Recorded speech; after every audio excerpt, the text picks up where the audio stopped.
Il a craché ces mots à mon visage alors que le petit déjeuner que je lui avais préparé fumait encore sur la table. Vieille puante, tu sens la pauvreté. Mon propre fils, sorti de mes entrailles. Celui que j'avais tenu dans mes bras pendant les nuits de fièvre. Celui à qui j'avais tout donné, ce que j'avais et ce que je n'avais pas. Si vous pensez que la douleur d'une gifle se compare à la douleur de ces mots, c'est que vous n'avez jamais été traité d'inutile par quelqu'un que vous donneriez votre vie pour protéger. Je m'appelle Claudette Robert. J'ai 72 ans et je vis à Rouen, une ville historique au bord de la Seine, dans le nord de la France. Les rues pavées ont été témoins de ma jeunesse, de mon mariage, de l'arrivée de mon fils unique Mathis, et maintenant, de ma vieillesse solitaire. Solitaire même avec lui vivant sous le même toit que moi. Ce matin d'automne, le vent battait contre les fenêtres du petit appartement où je vis depuis que mon mari, Henri, est décédé il y a 12 ans. Mathis avait 29 ans quand son père est parti. Aujourd'hui, à 41 ans, mon fils est un homme amer, qui a échoué dans ses entreprises et ses relations. Un homme qui blâme le monde, surtout sa mère, pour toutes ses déceptions. Mathis, j'ai préparé ton café préféré, ai-je dit ce matin-là, mes mains tremblantes posant la tasse de porcelaine sur la table. La même porcelaine qui appartenait à ma mère. Un des rares héritages que j'ai pu conserver au fil des décennies. Il n'a même pas levé les yeux de son téléphone. Ses doigts glissaient sur l'écran pendant qu'il mâchait le croissant que j'avais acheté à la boulangerie de Madame Fournier, marchant presque 1 kilomètre, malgré mes arthroses, parce que je sais qu'il aime particulièrement cela. Le café est froid, a-t-il grogné. Comme toujours. J'ai dégluti. Je peux le réchauffer un peu, si tu veux. C'est alors qu'il m'a finalement regardé. Ses yeux, si semblables à ceux de son père, mais sans la chaleur qu'Henri avait toujours eue, m'ont transpercé. Pourquoi insistes-tu encore? Regarde cet endroit. Regarde-toi. Vieille puante, tu sens la pauvreté. Il y a eu un silence. Le genre de silence qui résonne plus fort que n'importe quel cri. Le genre qui marque l'âme comme un fer rouge. Ne me parle pas comme ça, Mathis, ai-je réussi à murmurer, sentant ma gorge se serrer et mes yeux brûler. Il a ri. Un rire sans joie. Quoi? Tu vas pleurer maintenant? C'est tout ce que tu sais faire. Pleurer et te lamenter depuis que papa est mort. Tu sais pourquoi il est mort? Pour se débarrasser de toi. À ce moment-là, quelque chose s'est brisé en moi. Ce n'était pas la première fois qu'il me traitait ainsi. Mais c'était la première fois que je réalisais, vraiment réalisais, que mon fils ne m'aimait plus. Peut-être ne m'avait-il jamais aimé. Et la vérité la plus dure, j'avais permis cela pendant trop longtemps. Sors, ai-je dit, ma voix plus ferme que je ne l'espérais. Quoi? Il semblait sincèrement surpris. Sors de mon appartement. Maintenant. Il a ri de nouveau. Ton appartement? Avec quel argent paierais-tu cet endroit sans moi? Tu as oublié que c'est moi qui te fais vivre? Que je paie tes factures? Le mensonge qu'il se répétait. Le mensonge que je lui avais laissé croire pendant des années. Par protection. Par amour. Pour un amour qui n'existait plus. Tu as 1 heure pour prendre tes affaires et partir, ai-je dit, me levant de table. Ou j'appellerai la police. Ses yeux se sont écarquillés, d'abord de choc, puis de colère. Tu n'oserais pas. Mets-moi à l'épreuve. C'est tout ce que j'ai répondu avant de marcher vers ma chambre et de verrouiller la porte. Ce que mon fils ne savait pas, ce que personne ne savait, c'est que ce petit appartement au cœur historique de Rouen n'était qu'un des 5 biens immobiliers que je possédais. Des propriétés acquises avec soin au fil des décennies, cachées derrière des entreprises et des investissements que mon défunt mari et moi avions discrètement construits. Mathis croyait que je dépendais de lui. Que son sacrifice de vivre avec sa mère âgée était ce qui me permettait d'avoir un toit au-dessus de ma tête. La vérité? J'aurais pu vivre dans un manoir au bord de la Seine. J'aurais pu engager des aides à domicile à temps plein. J'aurais pu voyager dans le monde entier. Mais j'ai choisi de rester. J'ai choisi de croire que mon fils pourrait encore changer. Que le doux garçon qui m'avait un jour appelé « maman » avec tant d'amour existait encore quelque part à l'intérieur de cet homme cruel. Maintenant, adossé à la porte de ma chambre, entendant les jurons et le bruit d'objets jetés de l'autre côté, j'ai réalisé qu'il était temps d'arrêter de me mentir à moi-même. J'ai pris mon téléphone portable et composé un numéro que j'utilisais rarement. Maître Dupont ? C'est Claudette Robert. J'ai besoin que vous prépariez quelques documents en urgence. Oui, à propos de cette affaire dont nous avons discuté l'année dernière. Il est temps. Vous pensez déjà connaître mon histoire ? Vous croyez savoir qui je suis ? Les paroles de mon fils ont résonné pendant des années dans mon esprit, mais ce qu'il ignorait à mon sujet allait tout changer. Ce que vous découvrirez ensuite vous fera peut-être vous demander, qui détient vraiment le pouvoir dans une famille ? Restez avec moi et vous verrez comment une femme de 72 ans peut garder des secrets capables de changer des destins. La vérité que mon fils a trouvée dans le testament, eh bien, ce n'est que le début point. 3 jours s'étaient écoulés depuis que Mathis était parti en claquant la porte de l'appartement. 3 jours d'un silence auquel je n'étais pas habitué. L'appartement, autrefois étouffant par sa présence colérique, semblait maintenant trop grand, trop vide. Mais je ne suis pas resté seul longtemps. Cet après-midi-là, la sonnette a retenti. Madame Robert, quel plaisir de vous revoir. Maître Dupont, mon avocat depuis plus de 3 décennies, est entré avec sa mallette en cuir italien et son costume impeccable. À 67 ans, il était l'un des rares à connaître toute l'étendue de mon patrimoine. Le café est prêt, Philippe, ai-je proposé, le conduisant à la petite table de la cuisine, la même où, quelques jours plus tôt, mon fils m'avait humilié une fois de plus. Les documents sont prêts, a-t-il dit, sortant un dossier de sa mallette. Êtes-vous sûr de cela, Claudette ? Ce n'est pas une décision à prendre sous le coup de l'émotion. J'ai pris une gorgée de café fort avant de répondre. Ce n'est pas une décision du moment. C'est quelque chose que j'aurais dû faire il y a des années. Je n'avais simplement pas le courage. Philippe a hoché la tête, compréhensif. Nous étions amis au-delà de la relation professionnelle. Il était présent aux funérailles d'Henri. Il a vu comment Mathis s'est transformé dans les années qui ont suivi. Comment mon fils a commencé à contrôler mes finances, ou ce qu'il pensait être mes finances, peu après la mort de son père. Il croit que cet appartement est votre seule propriété ? Que vous dépendez financièrement de lui ? A demandé Philippe, incrédule. C'est ce que je lui ai laissé croire. Henri et moi avons décidé que ce serait mieux ainsi. Protéger Mathis de lui-même.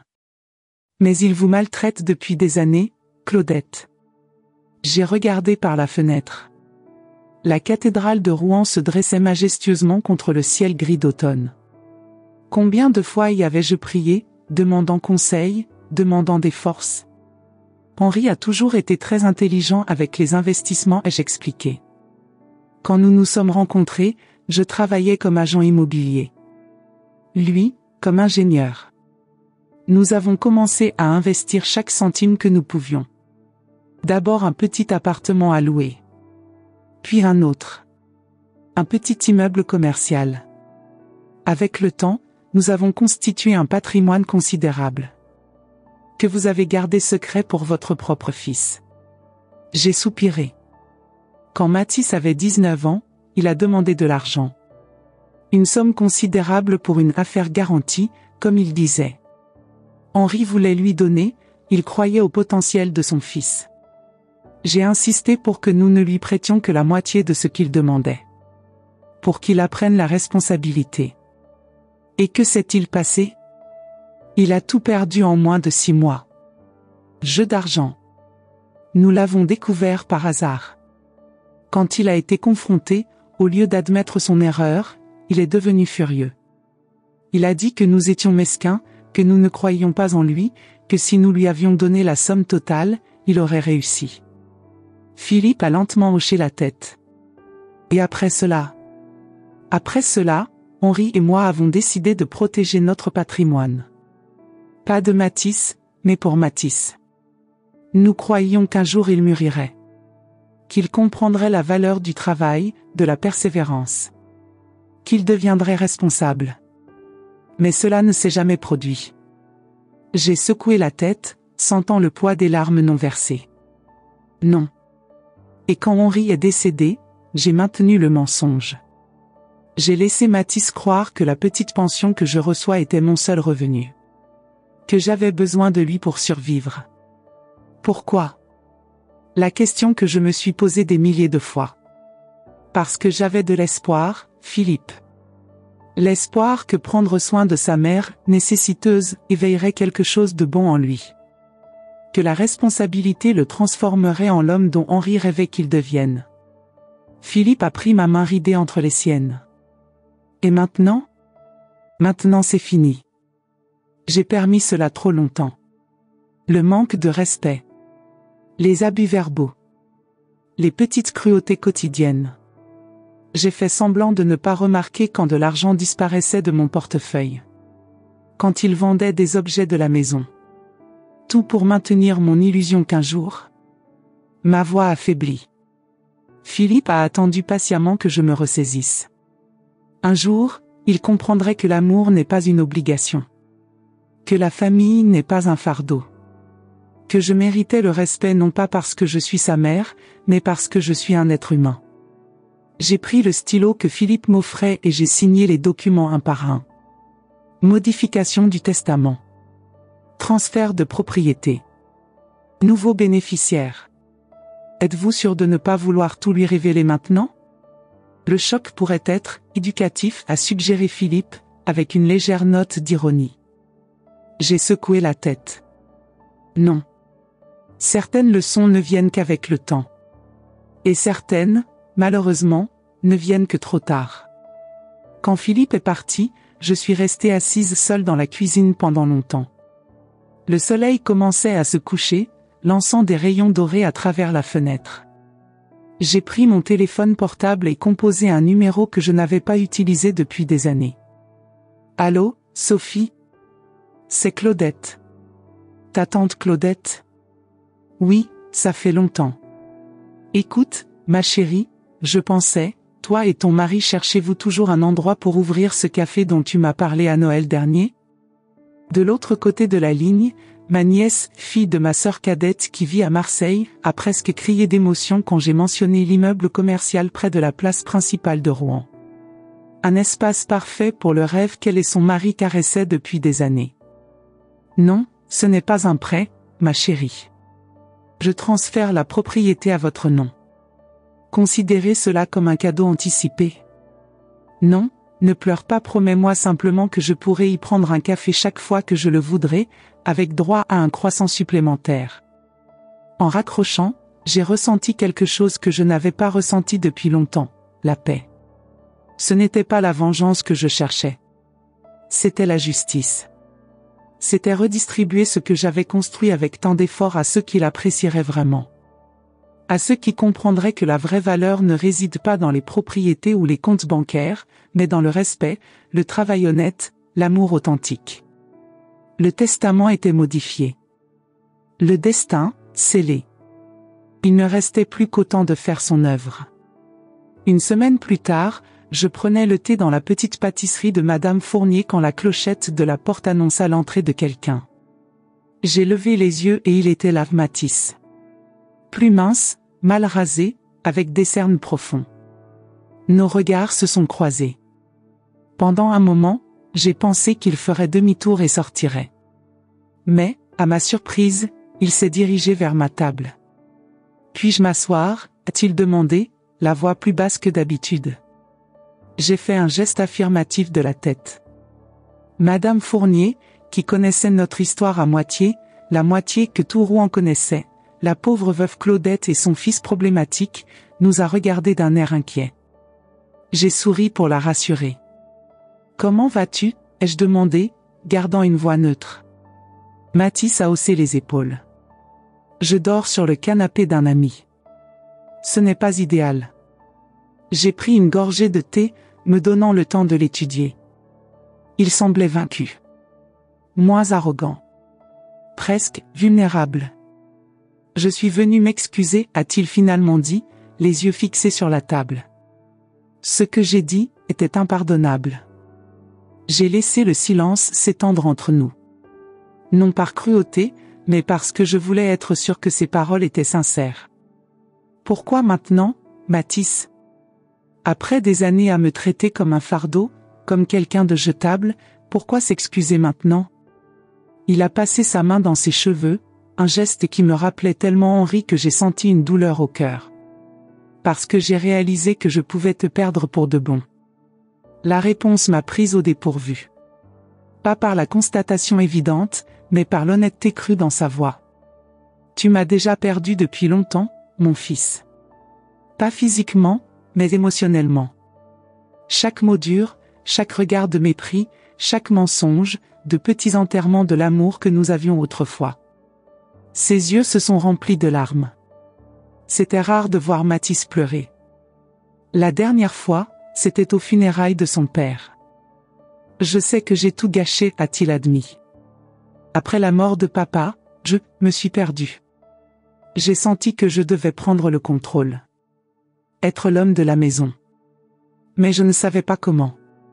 Et puis est venue la colère. La frustration de ne pas réussir à être la moitié de l'homme qu'il était. J'ai regardé par la fenêtre de la pâtisserie. La vie à Rouen suivait son rythme normal dehors. Des gens pressés, des amoureux main dans la main, des enfants qui courent. La vie qui continue, malgré nos petites tragédies personnelles. Ton père n'était pas parfait, Mathis. Personne ne l'est. Mais il comprenait une chose fondamentale que tu n'as jamais comprise, le respect ne s'exige pas, il se gagne. Maman. L'utilisation du mot qu'il n'utilisait plus depuis des années, maman, pas mère, dit avec dédain, a presque brisé ma résolution. Tu peux revenir à la maison, ai-je finalement dit. Mais avec des conditions. Ses yeux se sont illuminés d'espoir. Lesquels? D'abord, tu vas chercher un emploi. N'importe quel emploi. Peu importe s'il est en dessous de ce que tu penses mériter. Deuxièmement, tu contribueras aux dépenses de la maison vraiment, pas le mensonge de payer les factures que tu entretenais alors qu'en réalité tu utilisais mon argent de pension. Troisièmement, tu chercheras une aide psychologique. Il a semblé surpris par ma fermeté. Pendant un moment, j'ai vu le vieux Mathis vouloir émerger, défensif, prêt à contre-attaquer. Mais alors quelque chose a changé sur son visage. D'accord, a-t-il accepté. Je ferai ce qu'il faut. Ce soir-là, Mathis est revenu à l'appartement. Les premières heures ont été étranges, tendues. Il se déplaçait comme un invité mal à l'aise, demandant la permission d'utiliser la cuisine, la salle de bain. S'excusant quand il me heurtait dans l'étroit couloir.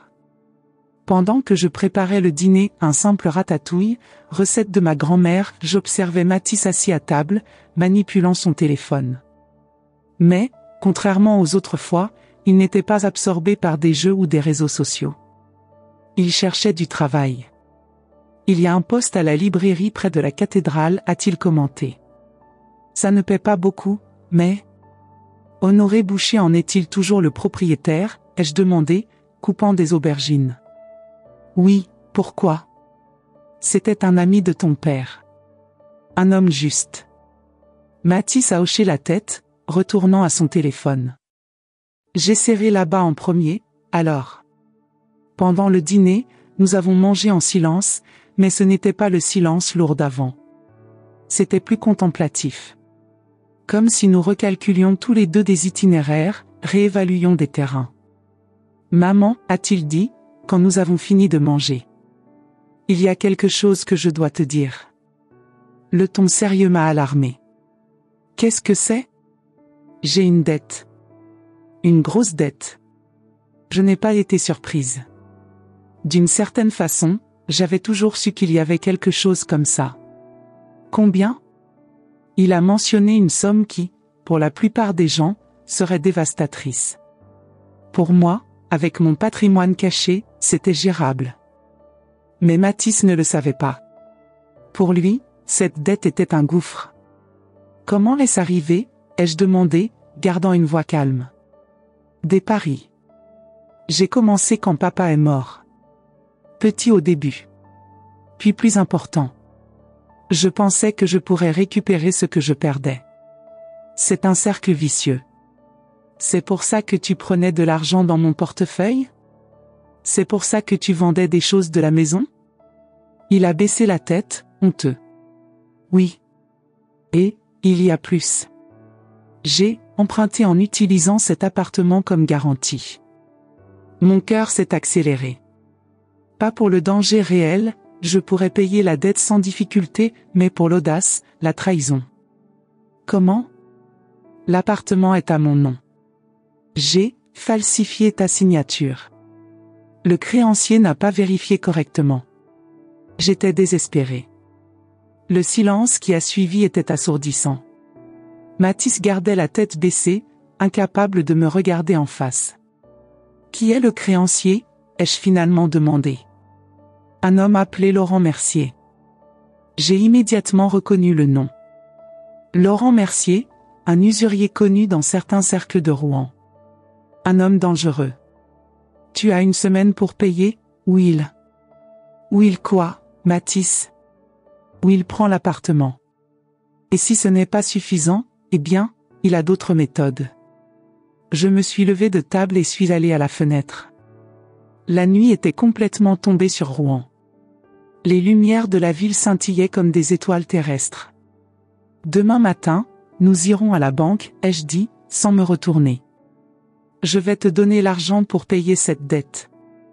Maman, ta pension ne serait pas suffisante, même en année. Ne pose pas de questions, ai-je interrompu. Remercie simplement et accepte que ce soit la dernière fois que je résous tes problèmes financiers. Cette nuit-là, allongé dans mon lit, j'ai réfléchi au chemin qui nous avait menés là. Mathis n'était pas un monstre. C'était un homme faible qui n'avait jamais appris à gérer ses propres échecs.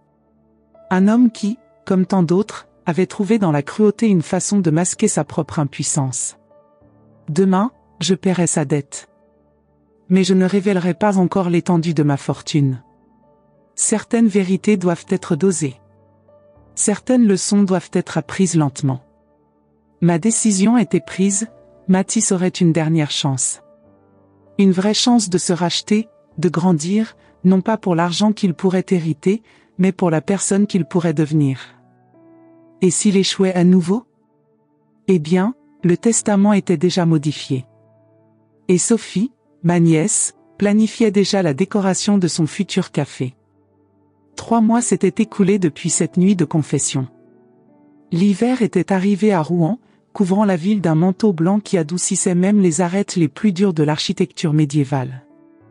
Mathis avait obtenu l'emploi à la librairie d'Honoré Boucher. Il avait commencé par organiser les étagères, puis était passé à la caisse. Récemment, Honoré l'avait promu pour aider avec les commandes et les événements littéraires. Le salaire n'était pas élevé, mais il était honnête. Et plus important, c'était le sien. Notre cohabitation s'était considérablement améliorée. Les discussions étaient rares, le respect mutuel grandissait jour après jour. Mathis contribuait maintenant aux dépenses de la maison, pas beaucoup, mais le symbolisme importait plus que la valeur. Et il tenait sa promesse de chercher de l'aide. 2 fois par semaine, il allait aux réunions des joueurs anonymes dans la salle paroissiale près de la cathédrale. 1 fois par semaine, il consultait une psychologue. Ce matin de janvier, je préparais le café quand Mathis est entré dans la cuisine, déjà habillé pour le travail. « Bonjour, maman » a-t-il dit, embrassant mon front, un geste qui était devenu habituel ces derniers mois. « Bonjour, mon fils. Tu as bien dormi? » « Oui. J'ai fait un rêve étrange avec papa. J'ai arrêté ce que je faisais. » « Quel genre de rêve? » Mathis s'est servi du café avant de répondre. « Nous pêchions, comme nous le faisions quand j'étais petit. Tu te souviens de ce lac près de Giverny? » J'ai acquiescé. Henri adorait pêcher, bien qu'il attrapât rarement quelque chose. Dans le rêve, papa me disait de regarder au-delà de la surface de l'eau. Que les poissons étaient là, mais que je devais avoir de la patience et de la sagesse pour les voir. Mathis a souri. Classique papa, toujours avec ses métaphores. J'ai souri aussi, ressentant cette douce douleur que les souvenirs d'Henri apportaient toujours. Ton père était un homme sage à sa manière, ai-je commenté, plaçant des croissants frais sur la table. Il a toujours cru que tu trouverais ton chemin éventuellement. J'ai mis du temps, n'est-ce pas, a dit Mathis, avec une touche de mélancolie. J'ai gaspillé tant d'années. Il n'est jamais trop tard pour recommencer, mon fils. Nous avons pris le petit déjeuner en parlant de choses triviales, le livre que Mathis lisait pour un club de lecture de la librairie, la nouvelle recette de tarte que je voulais essayer, le temps qui promettait plus de neige pour le week-end. C'était une matinée comme tant d'autres ces derniers mois. Tranquille. Normale. Presque heureuse. Jusqu'à ce que la sonnette retentisse. Tu attends quelqu'un, a demandé Mathis, fronçant les sourcils. Ce doit être Madame Fournier. J'ai promis de lui prêter mon moule à gâteau.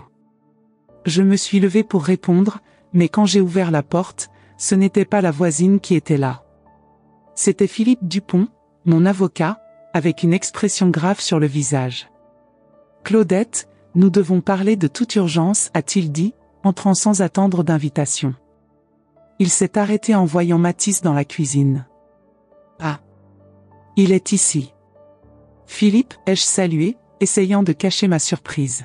« Voici mon fils, Mathis. »« Mathis, voici Maître Dupont, ami de la famille. » Les deux hommes ont échangé des salutations tendues. Mathis a clairement senti que quelque chose n'allait pas. « J'étais sur le point de partir pour le travail, a-t-il dit, prenant son manteau. « Ce fut un plaisir, monsieur Dupont. » En fait, Philippe a interrompu, « C'est bien que vous soyez ici, Mathis. Ce dont j'ai à discuter vous concerne tous les deux. » Un frisson a parcouru mon échine. Quelque chose dans le ton de Philippe m'a alarmé. « Que s'est-il passé ?» ai-je demandé, les conduisant de nouveau à la table de la cuisine. Philippe a posé sa mallette sur la table et en a sorti plusieurs documents. « J'ai reçu un appel hier soir d'un des locataires de l'immeuble de la rue Lafayette. Il y a eu un incendie. » Un incendie, ai-je répété, sentant mon sang se glacer.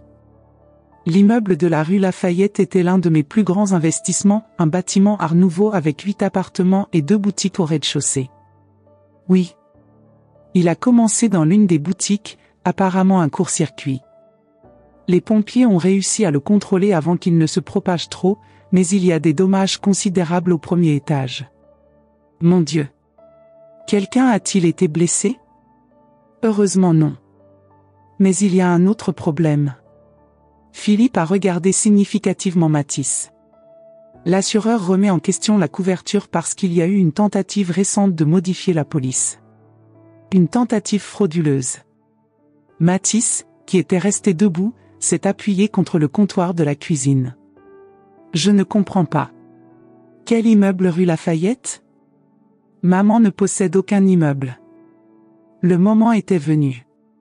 Plutôt que je ne l'avais prévu, dans des circonstances que je ne souhaitais pas, mais c'était peut-être mieux ainsi.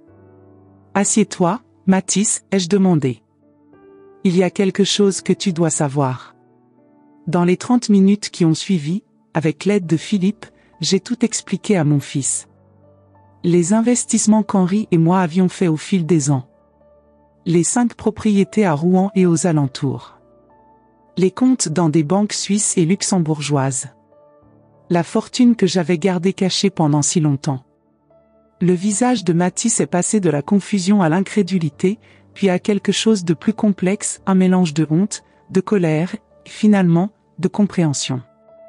Tout ce temps, a-t-il murmuré, passant ses mains sur son visage. Tout ce temps, tu as fait semblant d'avoir besoin de moi financièrement. Tu as fait semblant d'être pauvre. Je n'ai pas fait semblant d'être pauvre, Mathis. J'ai choisi de vivre simplement. Il y a une différence. Mais pourquoi? Pourquoi me cacher cela? J'ai échangé un regard avec Philippe, qui a légèrement acquiescé. Au début, après que tu as perdu cet argent à 19 ans, ton père et moi avons décidé qu'il serait préférable de protéger le patrimoine jusqu'à ce que tu mûrisses financièrement. Ensuite, quand Henri est décédé et que tu as changé, est devenu plus amer, plus contrôlant. Tu ne me faisais pas confiance, a-t-il conclu, la voix basse. Ce n'était pas une question de confiance, Mathis. C'était une question de protection. La tienne et la mienne. Protection, a-t-il répété, incrédule. En me laissant croire que j'étais responsable de toi? En me laissant vivre avec culpabilité et ressentiment pour devoir prendre soin de ma mère âgée?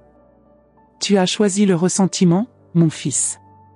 Tu aurais pu choisir la gratitude. L'amour. Mathis s'est levé brusquement, la chaise raclant le sol en bois. J'ai besoin d'air. Mathis, attends. Mais il était déjà à la porte, enfilant son manteau à la hâte, sans regarder en arrière. La porte a claqué, laissant Philippe et moi dans un silence pesant.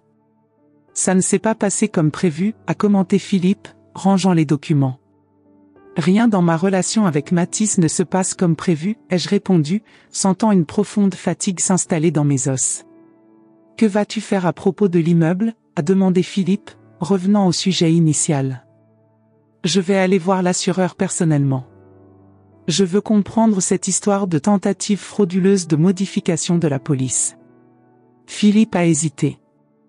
Claudette, tu ne penses pas que, peut-être Mathis? Non, ai-je interrompu fermement. Il a changé, Philippe. Ces derniers mois, j'ai vu l'homme que mon fils peut être quand il n'est pas consumé par l'amertume et le ressentiment. Non, ce doit être une erreur. Après le départ de Philippe, je suis restée assise dans la cuisine pendant des heures, observant la neige tomber dehors. Le ciel avait la même couleur que les yeux d'Henri, un gris bleu qui semblait contenir tous les secrets du monde. Ce n'est que lorsque l'horloge du salon a sonné 3 heures que j'ai réalisé combien de temps s'était écoulé. Mathis devait être à la librairie, en train de travailler. J'ai décidé qu'il était temps de résoudre le mystère de la police d'assurance. J'ai enfilé mon manteau le plus chaud, mis des bottes adaptées à la neige et suis sorti dans le froid de janvier. La compagnie d'assurance se trouvait à 20 minutes de marche.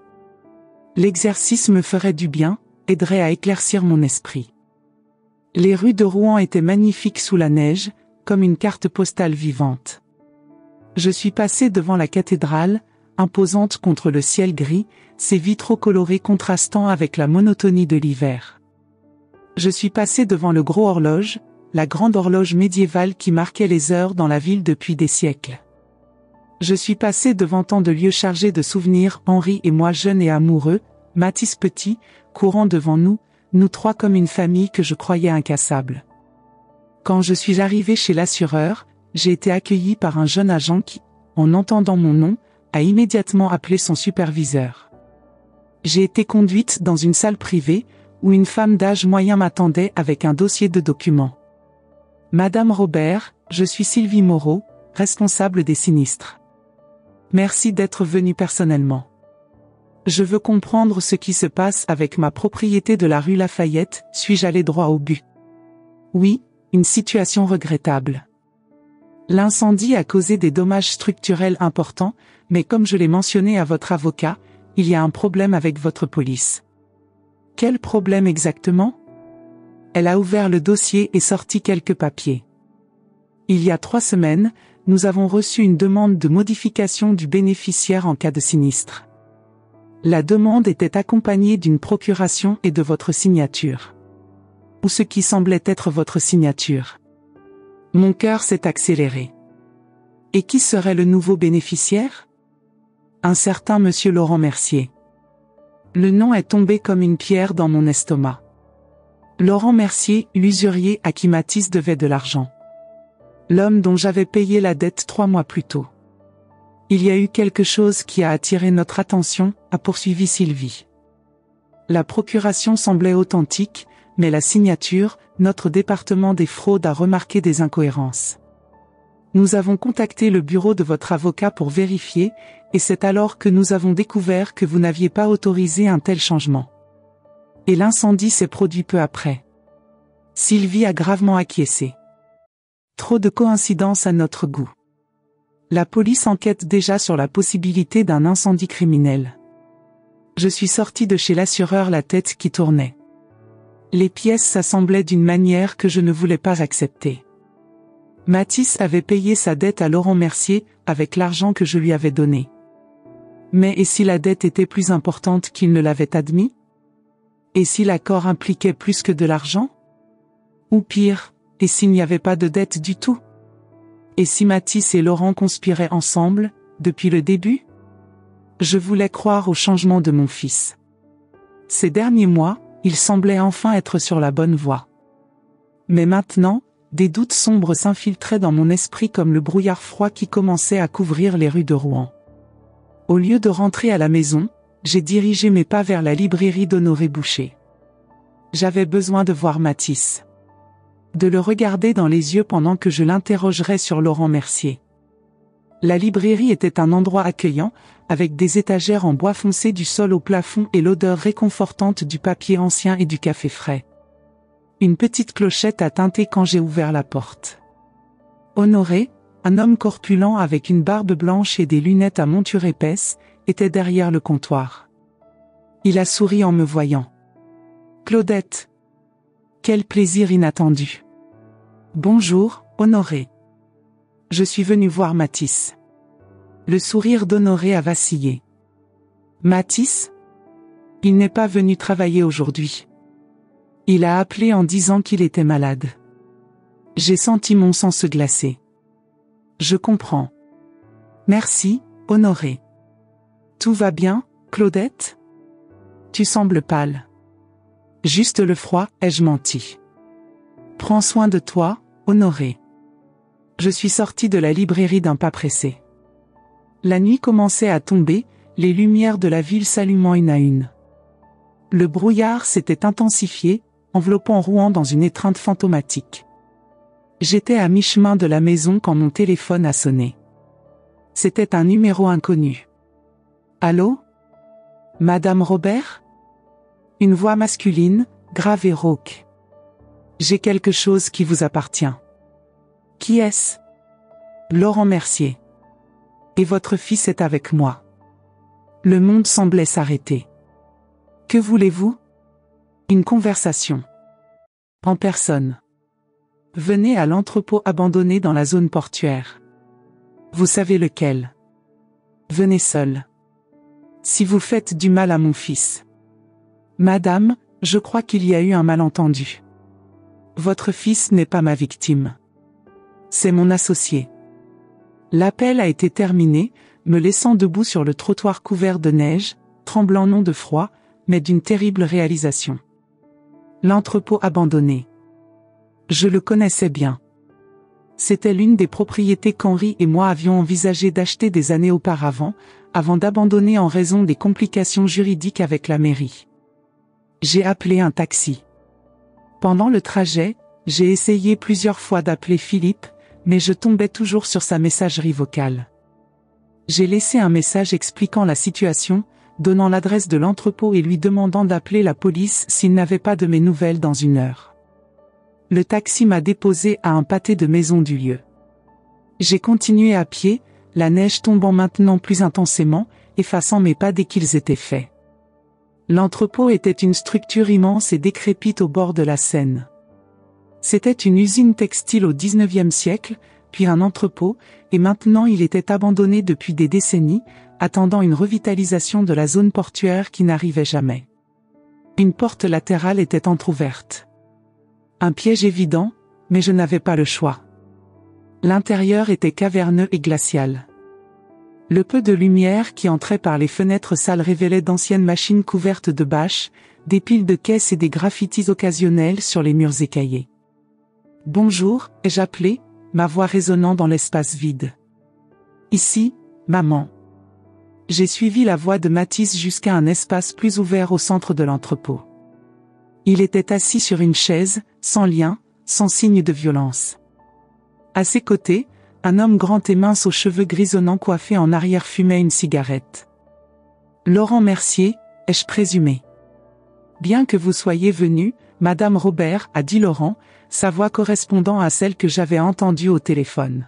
« Veuillez vous joindre à nous. » Il y avait une 3e chaise positionnée face aux 2 autres. Un arrangement soigneusement mis en scène. « Qu'est-ce que c'est, Mathis ?» ai-je demandé, restant debout. L'assureur m'a parlé de la tentative de fraude. De l'incendie. Mathis ne pouvait pas me regarder dans les yeux. Personne ne devait être blessé. Heureusement, personne n'a été blessé, a acquiescé Laurent, tirant sur sa cigarette. Votre fils est beaucoup de choses, Madame Robert, mais pas un assassin. Qu'est-il alors? Un fraudeur? Un incendiaire? Un imbécile, a répondu Laurent, avec un sourire froid. Un imbécile qui a cru pouvoir me tromper.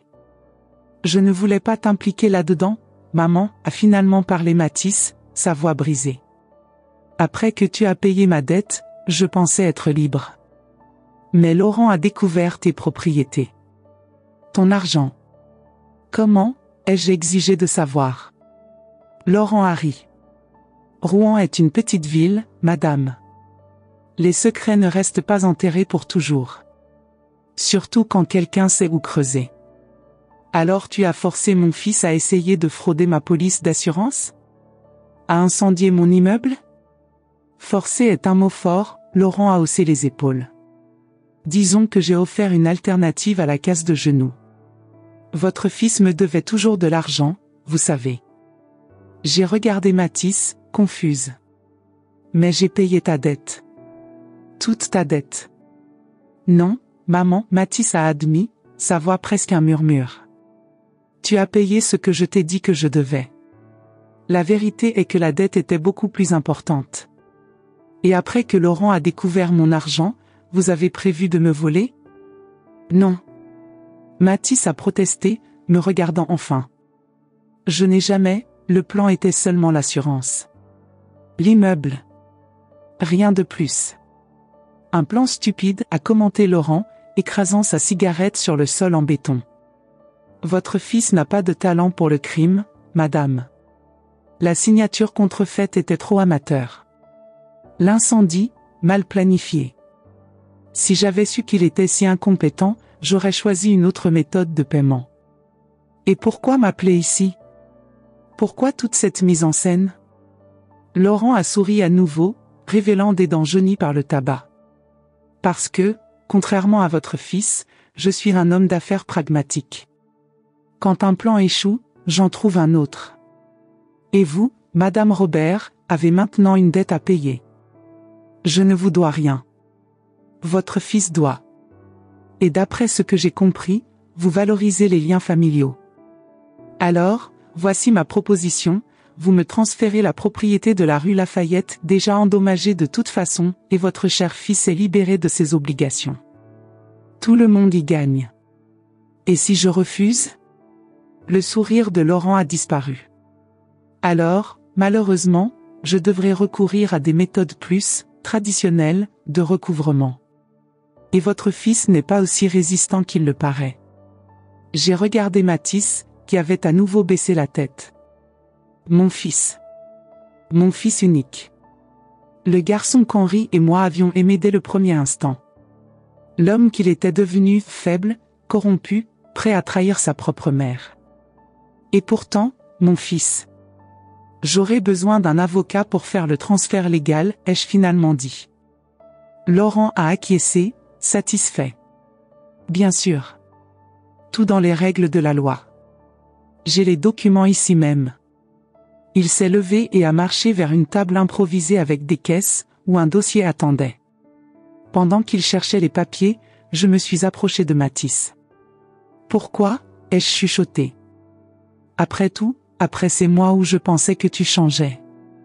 J'essayais de changer, a-t-il répondu, la voix étranglée. Mais la dette, la peur, quand Laurent a découvert ton argent, il m'a donné un ultimatum. Il a dit que ce serait juste un immeuble. Que personne ne serait blessé. Et tu l'as cru? Tu as cru qu'après avoir obtenu un immeuble, il s'arrêterait là? Mathis n'a pas répondu. Il n'avait pas besoin de le faire. Nous connaissions tous les deux la réponse. Voici les documents, Laurent est revenu, tendant le dossier. Simple et direct.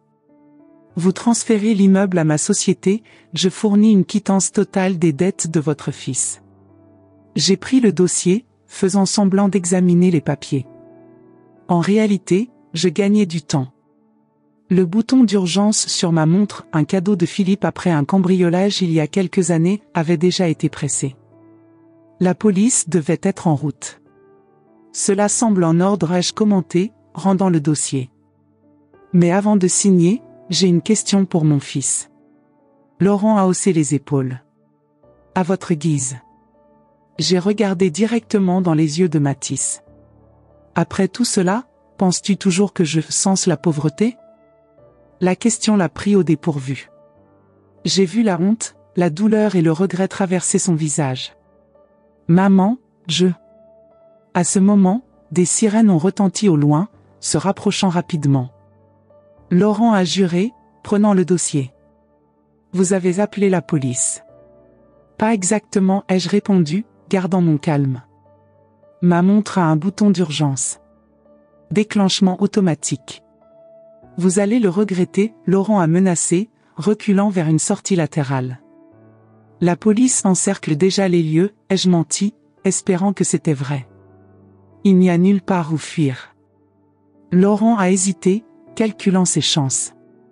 Puis, d'un mouvement rapide, il a attrapé Mathis par le col. Votre fils vient avec moi. Une assurance jusqu'à ce que je sois assez loin. Non, ai-je crié, avançant dans sa direction. Ce qui s'est passé ensuite a été si rapide que j'ai à peine pu le traiter. Mathis, dans un éclair de courage que je n'attendais pas, a frappé Laurent d'un coup de tête. L'homme a trébuché en arrière, lâchant Mathis et le dossier. Mathis a trébuché, tombant à mes côtés. Cours, maman, a-t-il crié, essayant de se relever. Laurent s'était remis et avançait maintenant vers nous, le visage déformé par la colère. De son manteau, il a sorti quelque chose qui brillait dans la pénombre de l'entrepôt, un couteau. Vous deux n'allez nulle part, a-t-il grogné. Tout a semblé ralentir. J'ai vu Laurent avancer avec le couteau. J'ai vu Mathis se placer entre nous, me protégeant de son corps. J'ai vu le moment exact où la lame a atteint mon fils dans l'abdomen.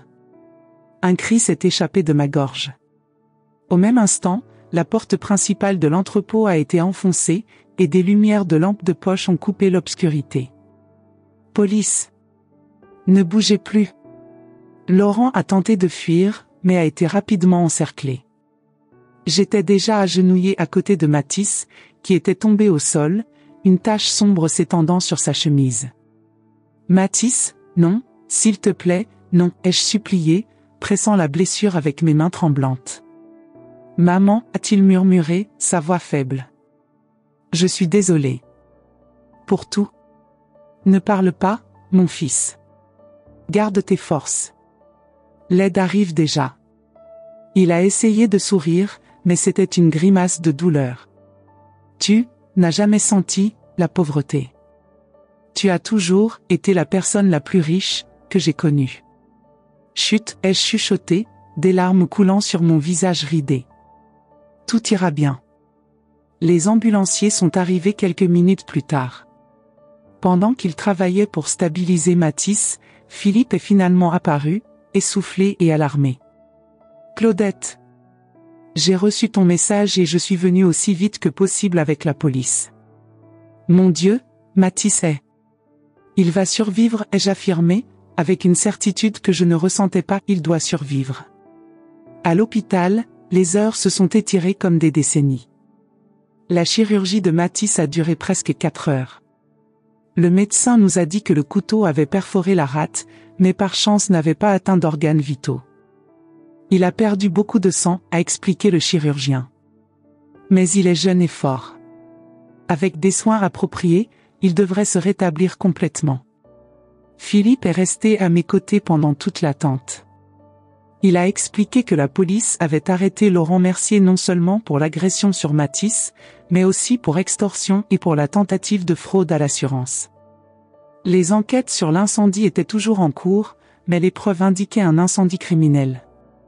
Et Mathis, ai-je demandé, craignant la réponse. Sera-t-il accusé aussi? Philippe a soupiré. Probablement. La fraude à l'assurance est un crime, Claudette. Mais étant donné les circonstances, le fait qu'il ait été contraint et qu'il ait fini par te protéger, les avocats peuvent négocier quelque chose de moins sévère. J'ai acquiescé, absorbant la réalité.